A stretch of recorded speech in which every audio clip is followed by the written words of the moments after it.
baby. Casmay, she's a queen. This is dedicated to all my beautiful queens, all my beautiful ladies out there. She's a queen. Go queen. You got it, girl. She's a queen. You better represent. Go queen. Go queen. Go. She's a queen about her business. Queen. Working hard on a mission. Yeah. Head high, purpose driven. Purpose driven. Crown will never tilted. Queen. Go queen. Go queen. Go queen. Go. Represent. You're a queen. You're a queen. Oh.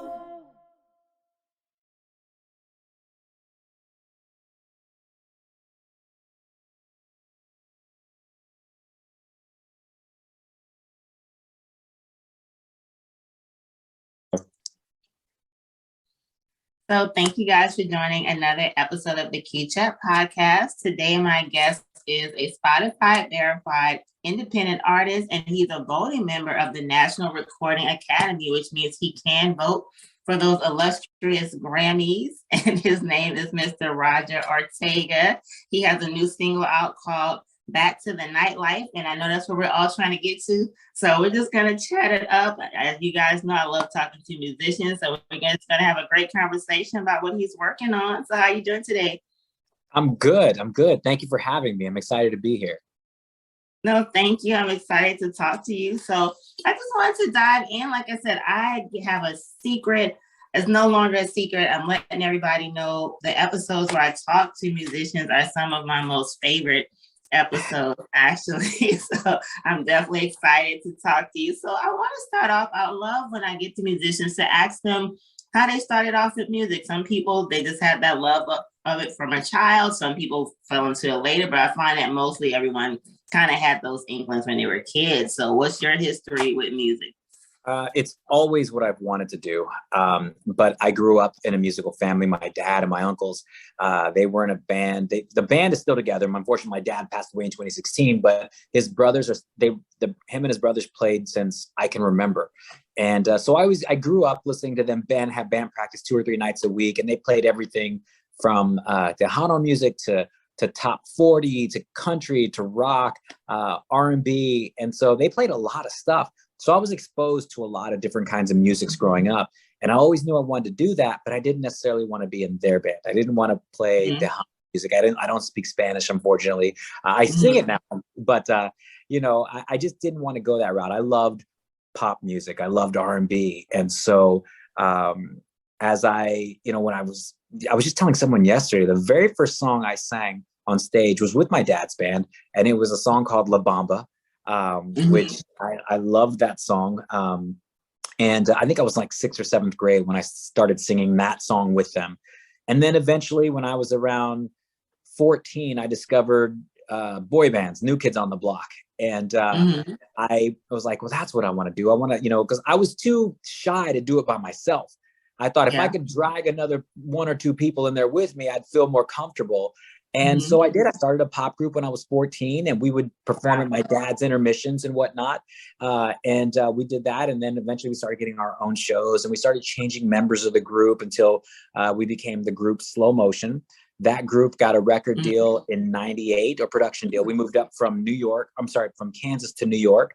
Unfortunately, things fell apart. Yeah, when we got here. And at 24, I was like, I'm done. I'm too old for this. This is a young man's game. And then I stumbled onto a record deal when I was 36 years old. And here I am at, the ripe old age of 47. Hey, I'm the ripe old age of 44. So look. Oh, no way. All right. Yeah. So look, 40 is the new 20. So I hear you. That's exactly how they sold me on signing the record deal. I said no for months. I didn't want to do it because, one, I was jaded, but 2, I was like, man, nobody's going to take me seriously, being a 30-some-year-old doing R&B pop music. And they were like, the label was like, no, there's a market for you. There's a demographic for you. We just got to cater to that. And they were right.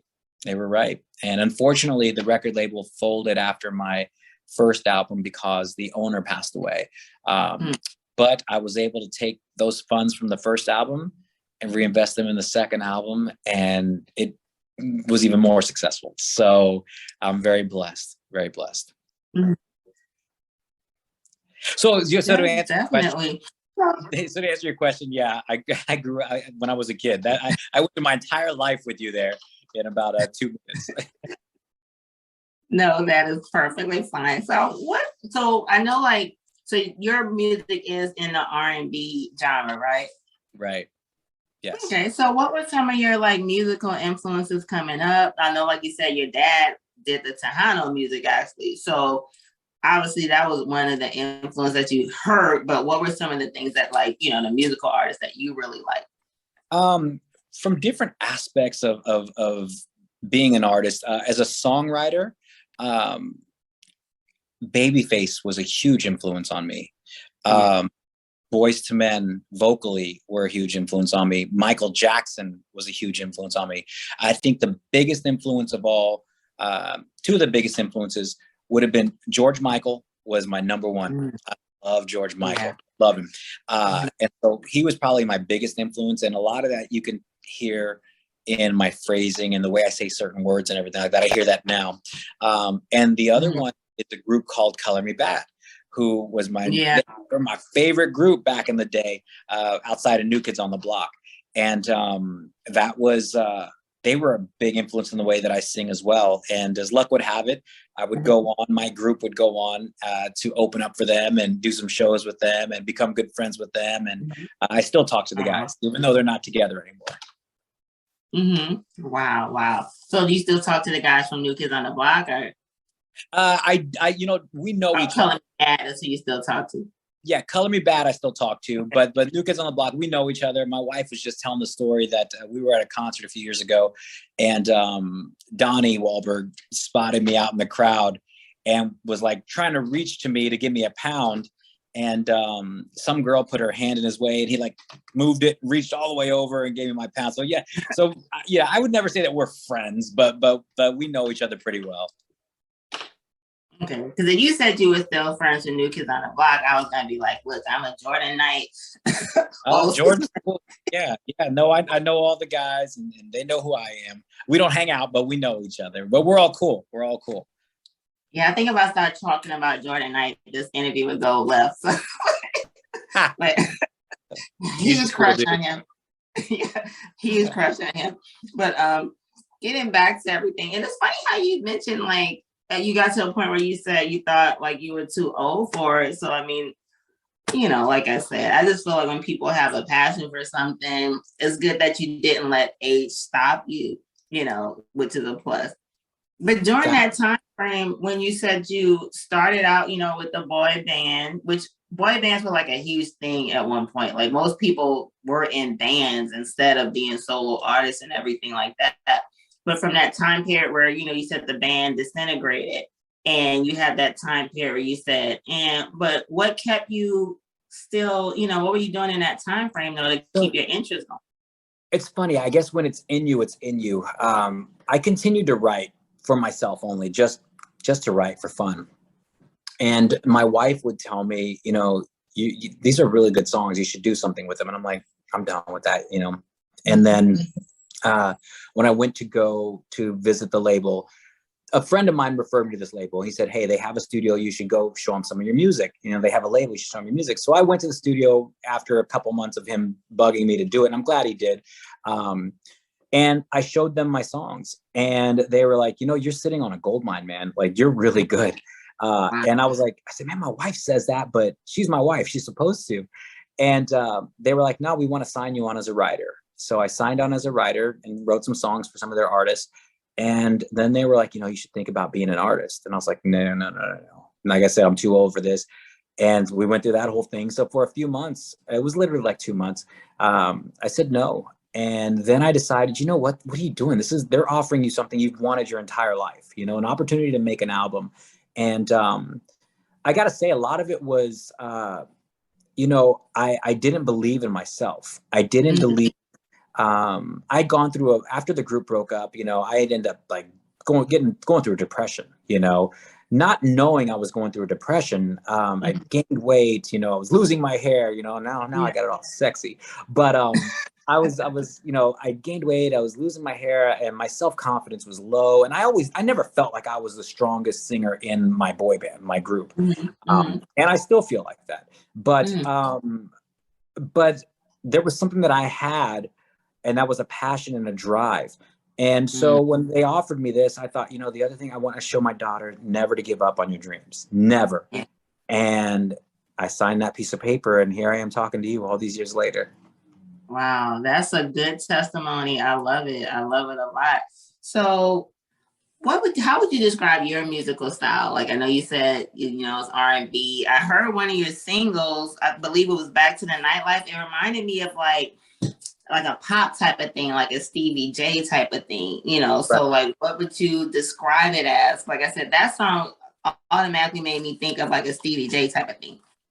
Yeah, yeah, it's an R&B pop. It depends on the mood that I'm in. Like, there's some songs you listen to, you're like, that's straight R&B,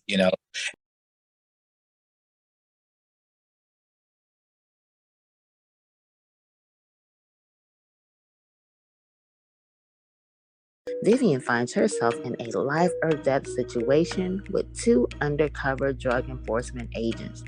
These guys are as crooked as they are dangerous.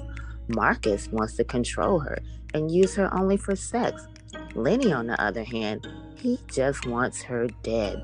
The only way to escape their grasp and the constant threat of death is to play by their rules. Vivian discovers the lure of danger combined with the fascination of sexual evolution to be exciting. She falls in love with a monster. That leads her to become entangled in a relationship filled with manipulation and obsession.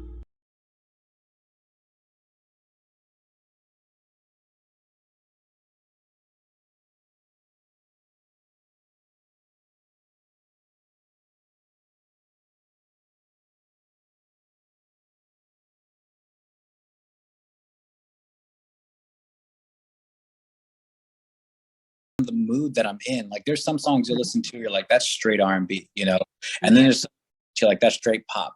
But no matter what, there's always an undercurrent of R&B. I definitely, most of my songs tend to land on the more pop side. I'm working on a new album that's going to be out not for a while still, not until probably next fall, and it's called Midwest Charm. And I'm experimenting with live instrumentation on that as well. And I can't tell you how happy I am with the way this album is coming along, and how excited I am about these songs.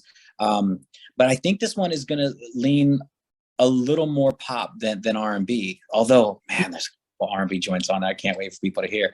But yeah, so it's probably more on the pop side of R&B. But like I said, has that undercurrent. You've always got, when you're influenced by like, people like DeBarge and Michael Jackson and Marvin Gaye and the Temptations, those guys, there's going to be that R&B element there. Well, I'm going to actually ask you something that I wasn't planning to ask, but since you mentioned R&B, and I know we just put our ages out there, so clearly we grew up, with the same musical influences. So one thing I tend to always ask musicians when I talk to them is, how do you feel about the state of R&B currently? Because I always like to have this conversation, because I feel like music has changed a little bit. Like, when we grew up in our generation, the 80s, I feel like was like the welcoming period where people listened to everything. Like, as long as it sounded good, we listened to it. 90s, I feel, was like extremely R&B driven. Yes. Now I feel like, and I have like such a love for R&B. Now I kind of feel like, it's not so much. It's kind of like a little unicorn sometimes. So how do you feel about the current state of it? Because I'm so afraid it's going to die. Like, what do you think about it? Yeah, I hope it doesn't. With today's music, with a lot of the quote unquote R&B and the style, I mean, it's selling for those kids. That's their thing. Let them have it. But I think it lacks a lot of it. What I think it lacks is heart, and I think it lacks depth. I think it's too easy to just throw a track together and sing, a verse that you're hitting the same note 80% of the time, with a couple intervals and drops throughout, and it's just You know, it's just kind of like there's. I hate to say that singing, the art is lost, because I'm sure a lot of these guys can sing, but they're not displaying it like like they used to. It's not like we have Brian McKnight out there right now. Right. You know, it's, I mean, you get those every now and then, you know, but Trey Songz was holding it down for a long time, you know, as a singer. But, you know, I haven't heard much from him lately. It's sad, like same with Usher, you know, all those guys were holding it down for R&B and singers. Now we got the, you know, we got a few people, you know, flag bearers, you know, Bruno Mars out there killing. So, but far and few in between. Most of the stuff you hear on the mainstream or the radio is almost just copy and paste. I was talking to someone, I'm like, a lot of what's missing are chord changes, like for bridges and B section, all the same. It's all the same chord progression, but what used to make R&B like was that bridge when the music changed, and then the build. There's no builds anymore, and I'm sure there are. I can't say that across the board, but not as much as there should be. I listen to like the hip hop R&B station on Pandora when I'm working out, and because I try to hear, okay, what's going on? What are people listening to?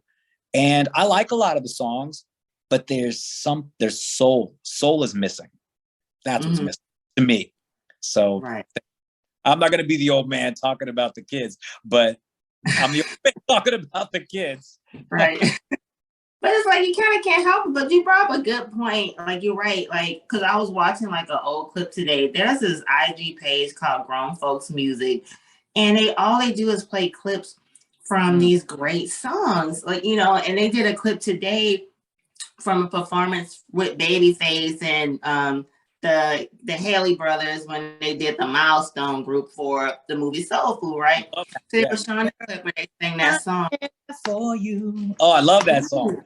But see, you just hit the nail on the head, the bridge, and I'm like, fast forward into the part where they got to that bridge where they just like tore it up. And I'm like, you're right, because that was the thing with R&B songs. You know, they had, you know, A, B, but then when they got to the bridge, that's when they like took it home. You know, it was like, you know, and you're right. I just feel like it's just not the same with a lot of the stuff that's on the radio. You know, it's like, and I'm not knocking current music. Like, I don't want to sound like a grandma either. I'm not going to take out my teeth or anything while we're talking, you know, but you know, it's like the same old stuff in a sense. It's to the point where it's like the same beats and everything. It's just, you know, it's just not the same. You know, R&B music back then, it was like, oh my God, you know, like those singles would just really hit you, and you're right, the bridges. And that's why, like, for me personally, people like Raheem Devon or Eric Benet, you know, people like that.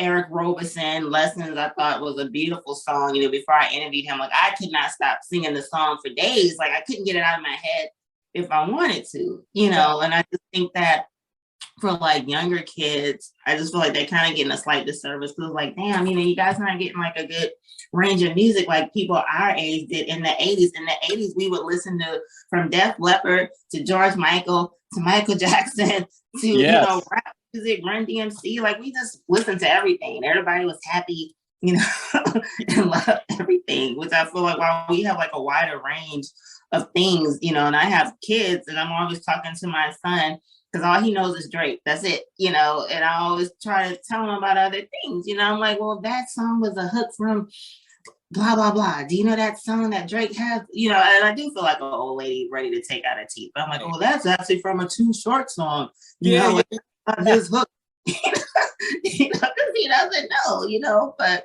I just felt like we just had like a great musical time period. And then in our generation, we listened to that old Motown and stuff. So we had a lot of stuff to go back to. And I feel like with us, when we have grandkids, we're going to put on some good hits. But I always think like, damn, I wonder what are my children's kids going to put on when it's like, oh, you know, put on that old, you know, what? I just feel like they're not going to. Yeah. I never thought of that.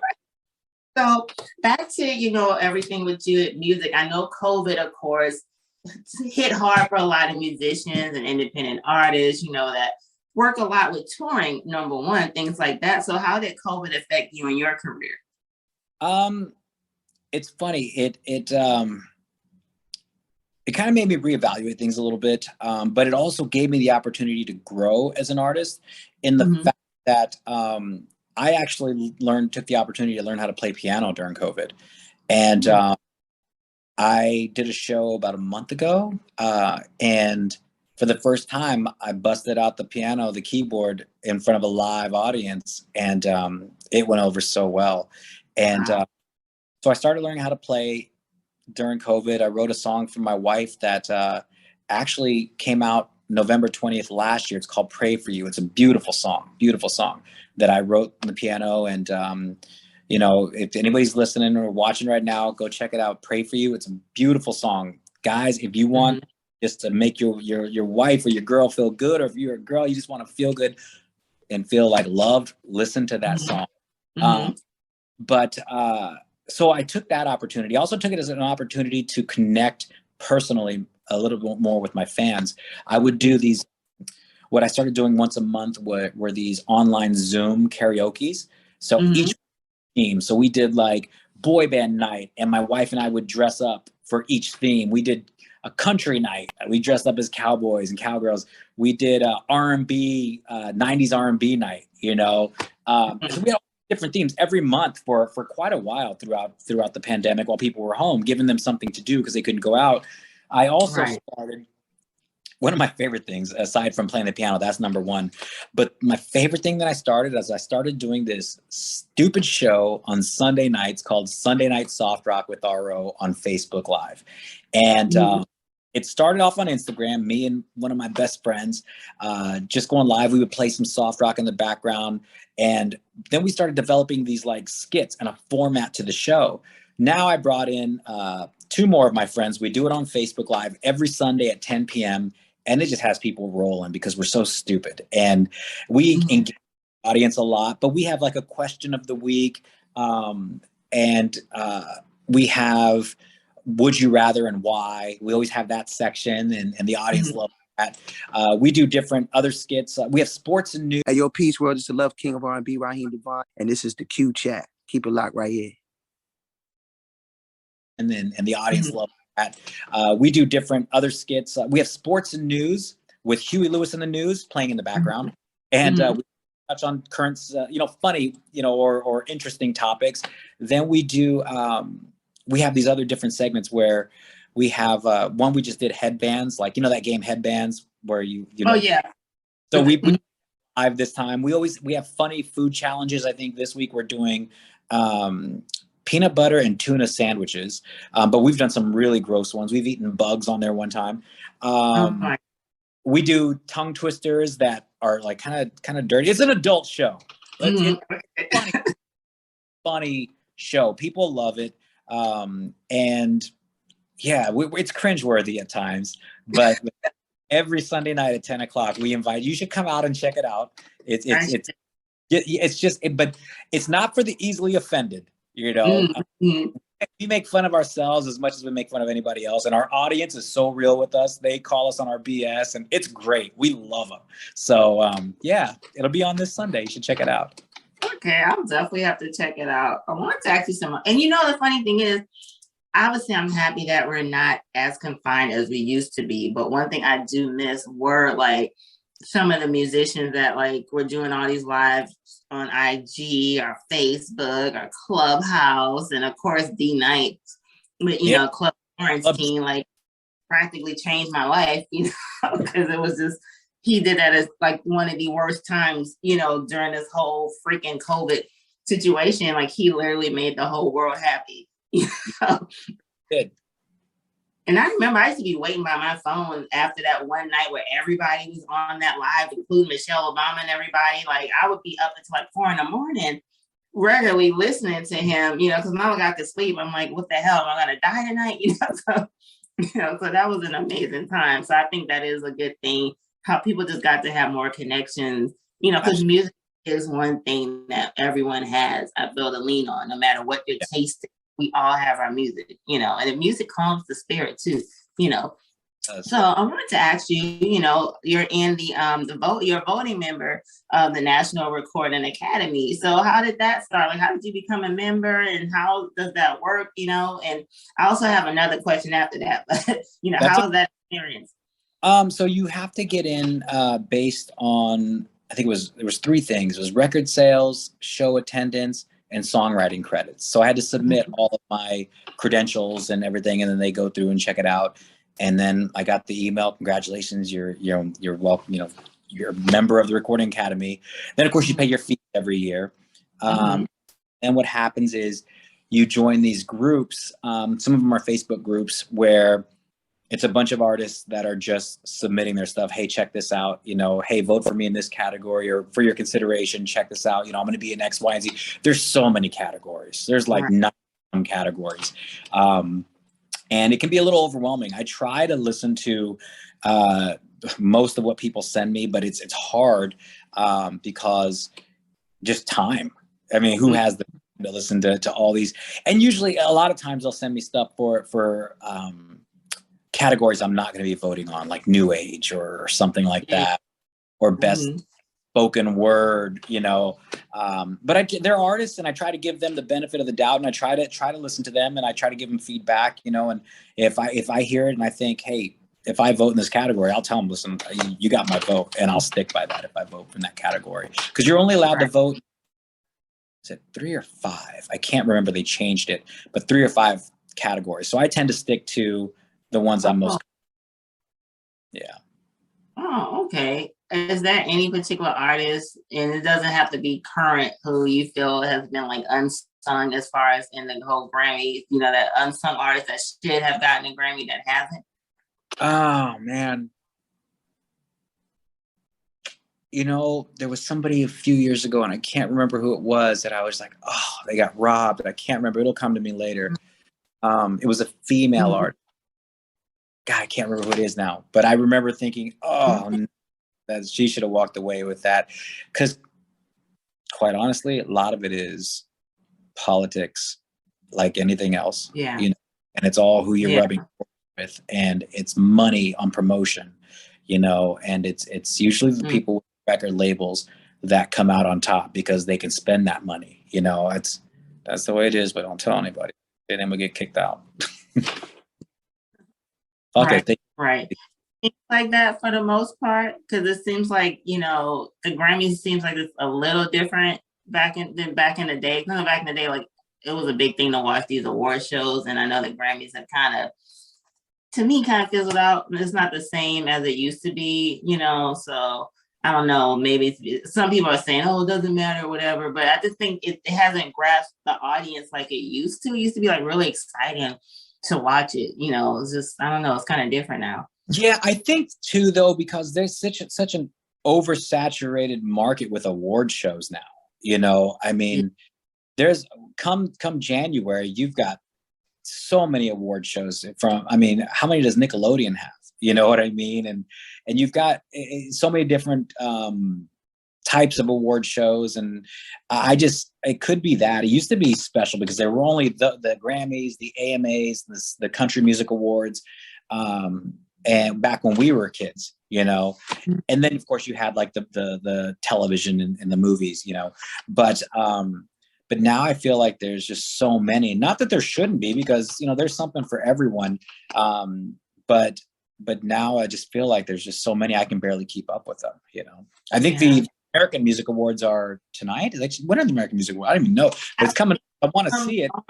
It may be Sunday. I forgot. Yeah, because I just saw like an IG post saying that who we just mentioned, Bruno Mars, Silk Sonic, they're going to be opening. So I think it said Sunday, but like I said, I just don't watch those shows like I used to. I'm not going to lie. It's just not the same. So it's going to have New Kids on the Block and New Edition. So wait. I think I'm going to be tuning in now. So. Yeah, that's really, aside from Bruno Mars, that's the only reason I'll be tuning in to watch it. Unless they fall after 10 o'clock. After 10 o'clock, I'll be doing my show and I'll watch a recorded version of it. Right.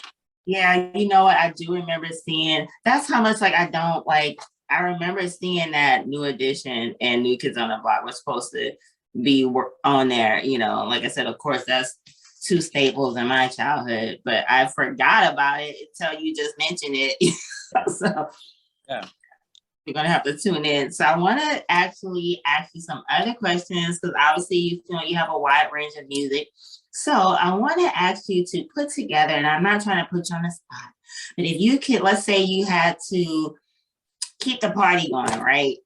What would be an ultimate playlist that you would play? I'm going to give you a few playlist game questions, but the first one is like, you're at the party, it's dying down a little bit. You got to think fast. You got to put something on and get this party jumping. Like, what would be like top 5 songs you would put in that playlist? Do I got to go? Do I go to old school or maybe anything that you would want to put on for this drag party I'm describing that you need to hype up? Hip Hop Hooray is definitely, you got some Naughty by Nature. Who are the guys that did that? Bum, bum, bum, bum, bum, bum. Oh, Party Rock is in the house tonight. Though that song gets me jumping. Yeah. There's a new song by Dua Lipa that I really love that I can't help but groove when I hear Levitating by Dua Lipa. That song will do it. 24 Karat Magic, Bruno Mars. And, let's see, one more.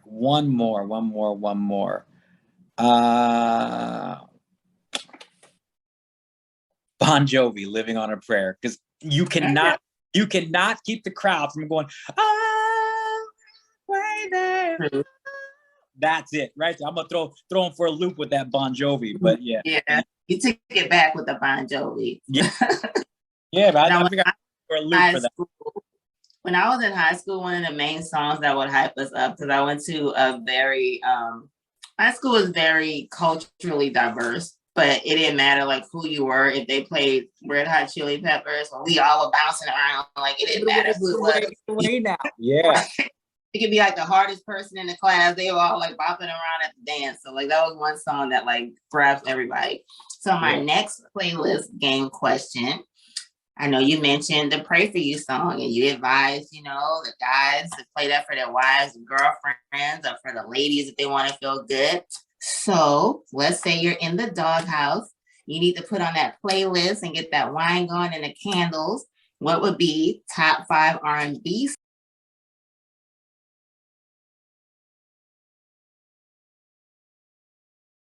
Get that wine going and the candles. What would be top 5 R&B songs that you would put on? Okay. Actually, I Care For You by our boys we're just talking about. So that would be on that list. That's a great one. Bended Knee, Boys to Men. That's got to be on there.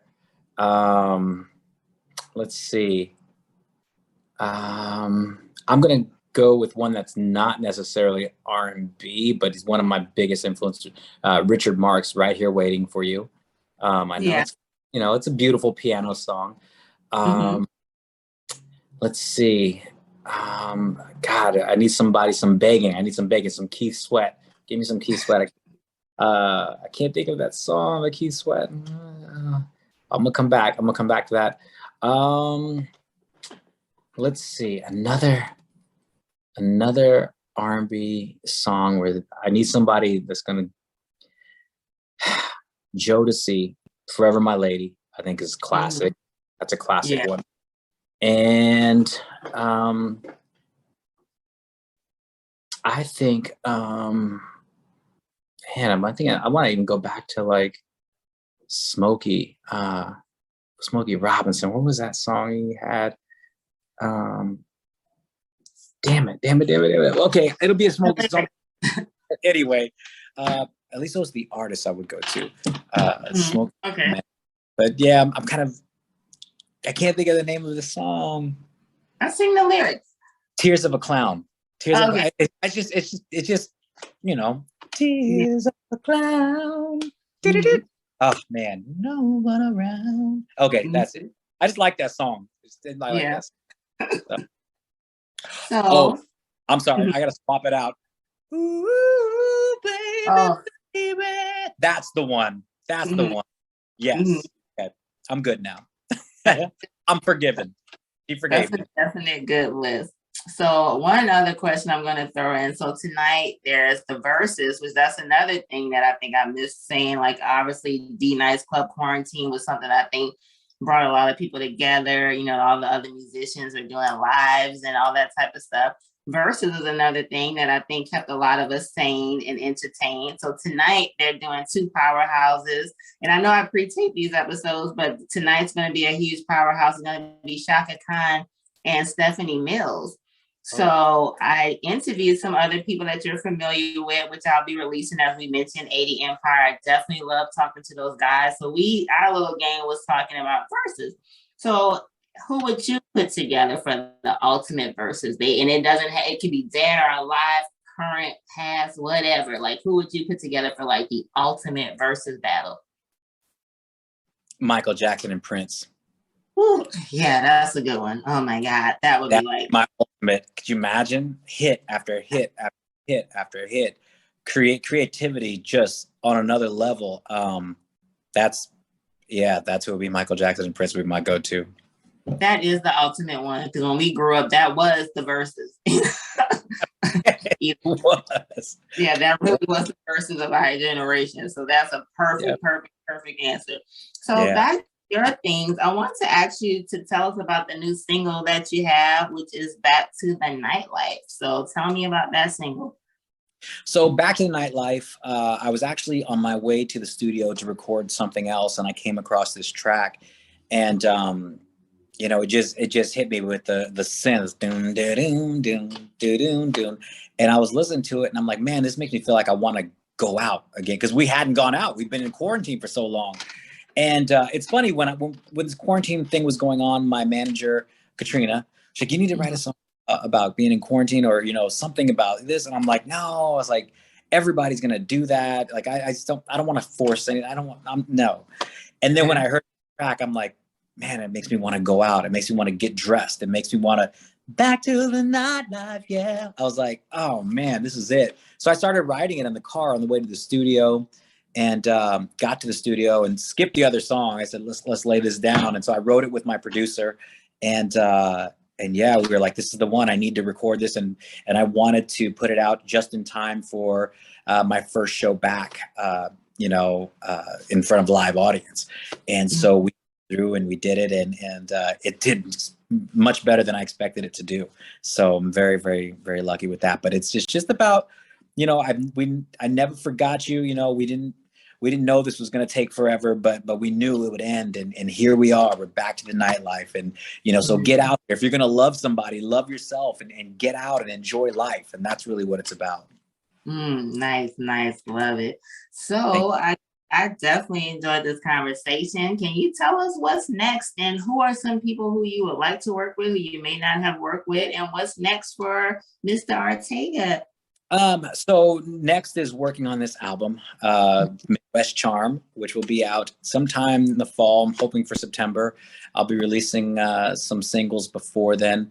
I think the one for sure, I've got a single coming out in July, but we'll drop something before then too. But the single coming off in July will be the one that leads into the album release, because that single is key to understanding the rest of the album. And I can't wait to drop that bomb on everybody. It's really cool.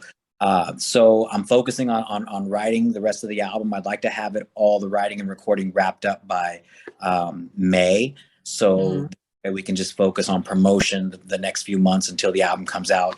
But that's what I have going on right now. I'm kind of laying low. It's basketball season, college basketball season. So typically what happens for me during college basketball season is I kind of lay low a little bit, work on stuff. It happens every year, and I get in trouble from my manager every year.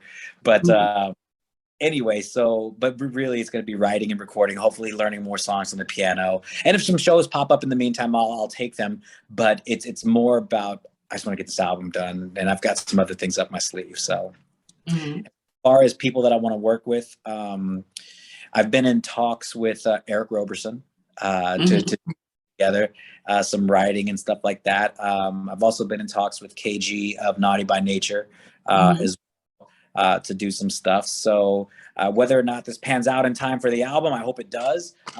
There's some things in the future there. So so I'm excited about that. Awesome. Eric Roberson is a whole vibe. Like I really cool. He's it's funny. I know him through my college roommate in Kansas. So I grew up, my roommate is from New Jersey. He's from Rahway, New Jersey. And I remember in college, he'd be like, yeah, my friend Eric wrote this song. I'm like, man, this kid's good. Eric's really good. And it turns out like it's his best friend. Like my college roommate is best friends with him. Like they each are the godparents for each other's kids. So I just saw Eric, I just saw him about a month ago. He did a show over in New York City. So we went out and, ended up hanging out with him a little bit afterwards and discussed working together again. And cool guy, really down to earth guy. When we recorded, actually, the interview was like, I thought he was pressed for time. So I was trying to knock it down exactly 30 minutes. So after we were done, he notices my Muhammad Ali portrait in the background. So he asked me about it. We started talking and had like another 30-minute conversation about music. And thank God I didn't stop the recording, because he even said it. He's like, I don't know if you're still recording, but he's like, this was a good conversation too. I was like, oh, believe me, I'm going to cut this and put this in there. So anybody that tunes into this, they may not realize when they're watching that Eric Roberson interview, the middle of it is actually something I threw in. Like it's like you can't even tell, because we were having such a good conversation. I was like, thank God. Stop recording.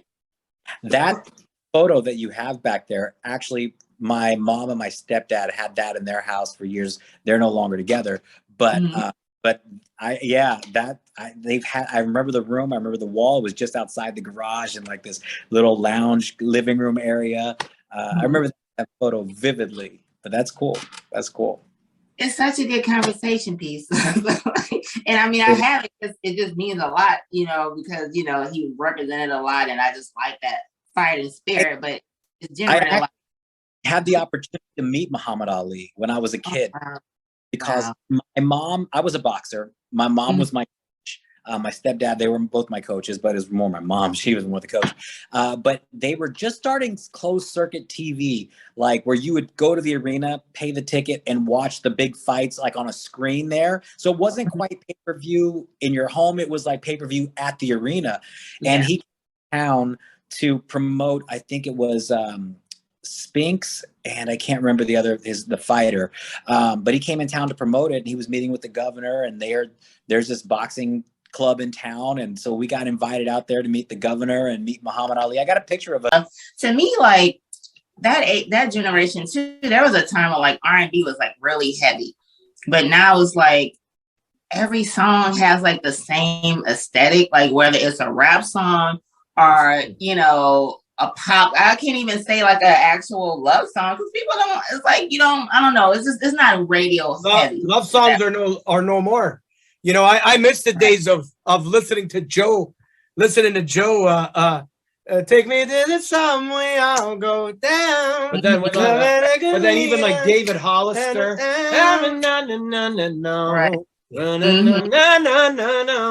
I'm back and it was over. Like that's we don't have that anymore. Like, this generation don't know that was a wicked song. Carl Thomas, Dave Hollister should have formed a super group, man. Oh, but even what's his name?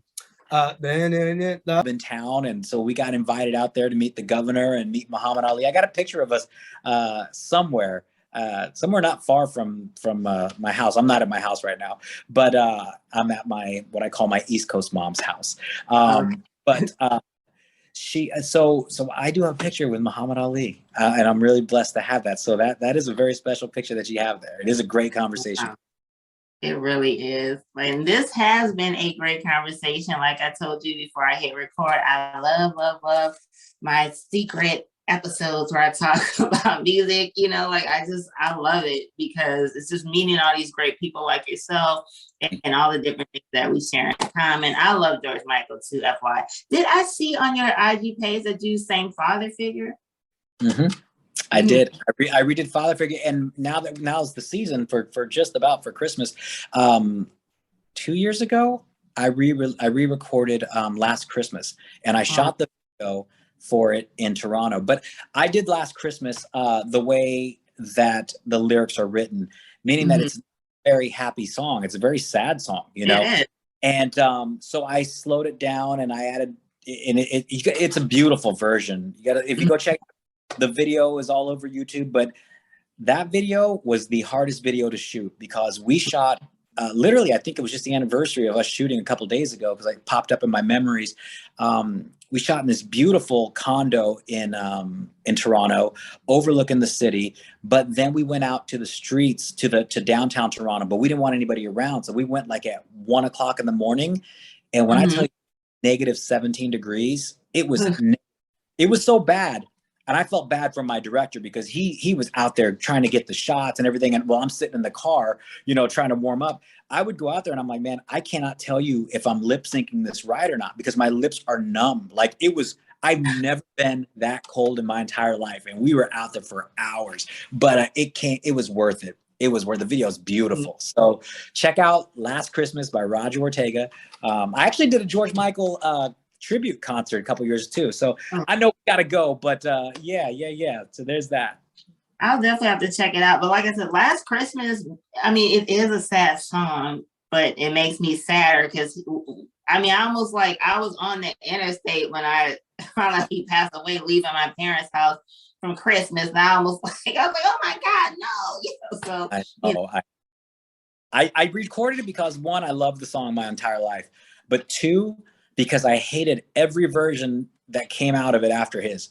I hated Taylor Swift's version. I heard some duet version of it. I hated Ariana Grande's version. I hated every version. I was like, no, leave it alone. If you're gonna do it, do it like me. But you know, and to add some stuff, as far as Christmas songs, I just feel like those are hard to remake. Like Donny Hathaway's This Christmas is like everything to me. So I'm like really freaking territorial about the remakes of it, and people love remaking that song. It's been remade to death, and it's only a few people have remade it really well, and they still can't hold a candle to that. But even that IG page I was telling you about, Grown Folks Music, because they do like these awesome clips. You got to check it out. So last week they did George Michael, Mary J. Blige when they redid As by Stevie Wonder, and that's a classic song. But they were one of the few people that I'm like, I could deal with their remake of it. And I know I'm going super left. It's good. I'm with you on that. I got you. But George Michael was everything. And I always think about him more around Christmas time because, like I said, we're those 80s music babies. And he was a huge staple, you know, in the 80s. He was just a perfect blend of different genres of music, you know, so. He was one of the first white artists that they played on the Hot 97 up here in New York. And I remember thinking, man, that is so cool. Like he's respected. He was really well respected in the R&B community because he paid his respects to the R&B artists before him. And so, that's that. We could go on forever about that though. He did though, because I remember like when he had several songs that it would be on the R&B stations in New Orleans, you know, where I grew up. And I remember when he passed at something, I know the BET Awards, you know how they do like the little memoriams, whatever, where they have the people doing the tributes. I know they shouted him out too and had somebody, I can't remember who it was singing though, but I think they had sang like Careless Whisper, you know, like to do like a. Oh, it was DeBarge. I think it might have been DeBarge. Yeah, maybe so. Maybe it was. But I do remember that, you know, so he's, like I said, I same thing, I can go on and on about him too. But before we end everything, tell everybody how they can find you, how they can get your music, because I know you're on Spotify, and what, you know, tell them like what you have coming up next. So just remind everybody who you are. So you can find everything at rogerortega.com. All links to my social media, my Instagram, Twitter, Facebook, all that fun stuff. But tune in to Sunday nights at 10 o'clock to watch, 10 o'clock Eastern, for just an hour of silliness and cringiness and fun stuff. It's great. It really is. Sunday Night Soft Rock with RO airs every 10 p.m. Eastern on Facebook Live. It's on my personal Facebook page. You can also, if you subscribe to me on Instagram, YouTube, you can watch it there. Other than that, just kind of be on the lookout for the Midwest Charm album next year and some singles before that. Awesome. Thank you again for this great conversation. And I definitely will be following you on YouTube and subscribing. This has been a great conversation. And I really, like I said, I really appreciate the fact that, I know we chatted about music this whole time, but the fact that you also are a testimony into it, you didn't let age stop you. You had that period where it tugged at you, but you didn't let it win. So I definitely just appreciate that more than anything than what you shared. So I really appreciate that. Thank you very much. Thanks for having me. Thank you. And you guys can catch this episode and many more. Just go to www.theqchat.com. You can get to the audio links and the video links because, of course, this will be airing on YouTube, Go Queen TV on YouTube. So whatever you guys do, just make sure you go love yourself and definitely stay safe and listen to some good music, make some good playlists and have some fun. So thank you guys for tuning in and thank you, Roger. Have a good one, everyone. Della must have did this beat.